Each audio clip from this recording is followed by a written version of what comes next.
Welcome to Orange Weekly, presented by Krause Health. Alongside Mike Waters, I'm Brent Axe. Coming up, despite the loss in Chapel Hill on Tuesday night, Syracuse head coach Jim Boeheim saw some positives in that game. We'll hear that coming up during Syracuse Soundbites. And Mike, I think one positive you can take away from that game if you're the Orange, 85 points in regulation, the most that they've had this season. They got the offense flowing and really went toe-to-toe with one of the best teams in the country. Yeah, when Syracuse has struggled to put the ball in the basket at times this year, and that's when most of their losses is because of the offensive struggles. To score 85 points, to go up and down the floor with North Carolina was a good thing. They made 14 three-pointers. That's a really high number. 14 out of 31 is a really good percentage, and it wasn't just one guy. Tyus Battle played really well offensively. Elijah Hughes saw the ball go in the basket, making 5 threes. Frank Howard made 3 three-pointers. So a lot of guys were able to get their offensive games going. It wasn't quite enough, though, to keep up with North Carolina, but it's still a positive to take out of the game. One thing that was not going in, unfortunately, for Syracuse were those free throws. As we know, free throws matter. They go 13 of 23, but Mike, it was incredible to see North Carolina get to the free throw line 37 times, and they made 34 of them. You want to talk about free throws matter. They shouldn't have been at the free throw line that much, frankly, but hey, they took advantage of it.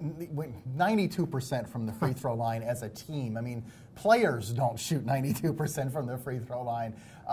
North Carolina, I think free throw shooting's contagious, both good and bad. And I think for Syracuse right now, a few guys aren't making it, and they're going up to the line, and they're struggling, and it's in their heads. O'Shea Brissett, I think, is really struggling at the line right now. For North Carolina, I think it was contagious in a positive way. Once they started making free throws, it was every single guy that went up there was shooting it with confidence. Well, Mike, with the calendar flipped to March, I thought we could do a little stock up, stock down as Syracuse is getting ready for tournament play here. Just a couple more games before it's one and done time. So stock up right now. How about Frank Howard? He's been playing a lot better as of late. Yeah, I don't know if I'm going to buy Frank, but I'm not selling anymore either. He made 3 three-pointers against North Carolina. That's a good showing from him. He's still not getting by people. He's not penetrating. He's seemed to have either lost that aggressive instinct and the ability to get into the lane. So if he's not doing that, it means he's kind of playing the two-guard role, and they've already got Tyus. So I think they're still trying to figure out how things work with Frank out there. But 7 assists that's good, the other though. night, too. Yeah. He did have 7 assists, which were part of those assists were because of all the other guys making threes. Right. So he's basically just whipping the ball around the perimeter. But we'll take it. Good game. I'll still buy this guy's stock, but stock down right now is O'Shea Brissett. He had 3 straight double-doubles. Since then, he's gone 12 of 48 from the field. Still an important player for Syracuse, just not quite making as much as he needs to right now. Yeah, O'Shea really is struggling, and you worry about him because I think he's a guy that Syracuse really needs because he's 6'8" and he's a guy who can score when he gets inside. But when he goes inside, he's going to get fouled. And last year in ACC play, he made 83% of his free throws. And this year, he's in the 60s, and that 0 for 5 the other night against Carolina really hurt.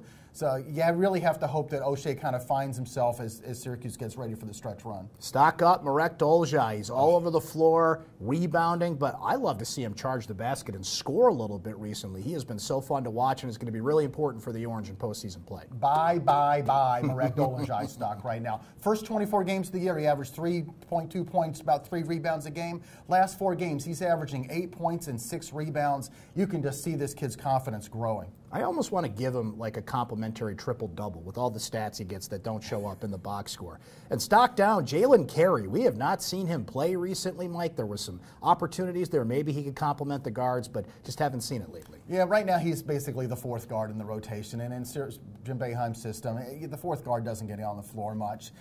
He gets a chance every now and again, and he still makes a mistake, which is going to earn him more time on the bench. But I've talked with the assistant coaches. They're all still really happy with his attitude. They say he's working really, really hard in practice, and one of their main points of emphasis for him is they're working on his shot with an eye towards next season. Let's hear from Syracuse head coach Jim Boeheim. It's time for Syracuse Soundbites.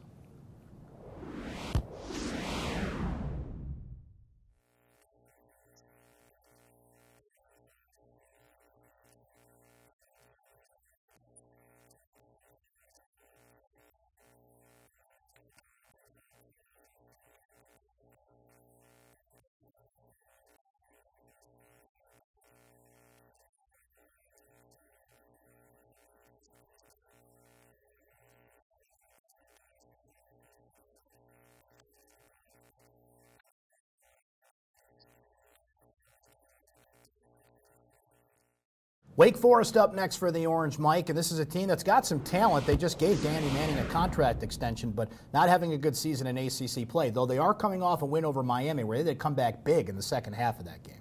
Yeah, when you're a team that is struggling and you get a win, that can really help you a lot. And so I think they might get a different-looking Wake Forest team on Saturday. I'll tell you something right now that's going to put a little fear in every Syracuse fan, too.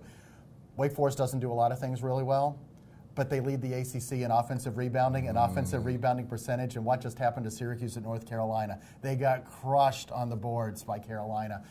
Syracuse has to make sure that Wake doesn't get second chance opportunities on Saturday. This is a game they've got to take care of business to not have that NCAA Tournament selection committee say, oh, what's that over there? How did you lose to that team? Yeah. So that being said, Mike, you've got opportunities coming up with Virginia, Clemson beyond this game.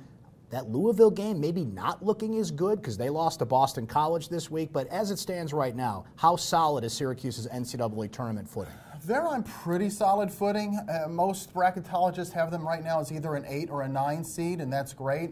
The bubble's really, really weak this year, and I know we say that every year, but this year it's really bad this year. Yeah. So, Syracuse, you mentioned that they can't afford to lose to Wake Forest. I totally agree. That would be the one game left in the regular season that could hurt Syracuse's resume. They can add to their resume with the other 2 games. Virginia, top 5 in the country. Clemson on the road would be a quad 1 win or a quad 1 loss, which isn't going to hurt you. But at the same time, Clemson's a bubble team.